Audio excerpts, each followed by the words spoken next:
অ্যান্ড্রোপজ নিয়ে আমরা ভীষণ রকম ওরিড, এবং আমরা অ্যান্ড্রোপজে আমরা এমনও দেখেছি যে ডিপ্রেশন ফ্রাস্ট্রেশনে একজন দায়িত্বশীল সন্তান বা দায়িত্বশীল স্বামী বা দায়িত্বশীল পিতা তাকে দেখেছি চরম ফ্রাস্ট্রেশনে চলে যেতে। কারণ ম্যাটারটা হচ্ছে জানেন তো, যে কোনো রকম হরমোনাল ইমব্যালেন্সে মেন্টাল সাপোর্টটা খুব ইম্পর্ট্যান্ট।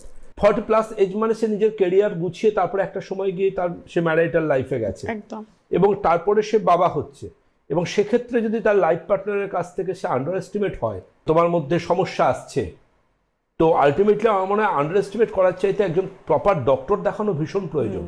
টেস্টোস্টেরনের ওষুধ যদি ভুলভাল কেউ খেয়ে ফেলেন, ইঞ্জেকশন থেকে শুরু করে আপ টু ক্রিম অনেক কিছু পাওয়া যায় টেস্টোস্টেরন বাড়ানোর ইন্টারনেটে, তো আলটিমেটলি যদি খেয়ে ফেলেন সেক্ষেত্রে আরবিসি রক্তে রেড ব্লাড কার্পাসেল হুড়মুড়িয়ে বেড়ে গিয়ে অনেক বিপত্তি দিয়ে চলে আসতে পারে। তো সুতরাং মানে হেমাটোলজিক্যাল প্রবলেম তখন সেটা। তো আলটিমেটলি কখনো কোনো কিছু ডাক্তারবাবুর পরামর্শ ছাড়া করা যাবে না। আর যদি ইনফ্যাক্ট আপনারা প্রত্যেকেই জানেন যে এই টেস্টোস্টেরন রিলেটেড ট্রিটমেন্টটা কিন্তু আয়ুর্বেদ চিকিৎসা বিজ্ঞান ওয়ার্ল্ডে নাম্বার 1-এর জায়গা নিয়ে রয়েছে। এক্ষেত্রে কীভাবে আয়ুর্বেদ চিকিৎসা বিজ্ঞানের হাত ধরে আপনি টেস্টোস্টেরনের মাত্রাকে নর্মাল রাখবেন, আপনি নিজে ইয়ঙ্গার থাকবেন, চির যৌবন ধরে রাখতে পারবেন, আপনার টেস্টোস্টেরনকে আপনি নর্মাল রেঞ্জে রাখতে পারবেন, তার জন্য অবশ্যই কিন্তু আয়ুর্বেদ চিকিৎসা বিজ্ঞান আপনাকে সাহায্য করবে।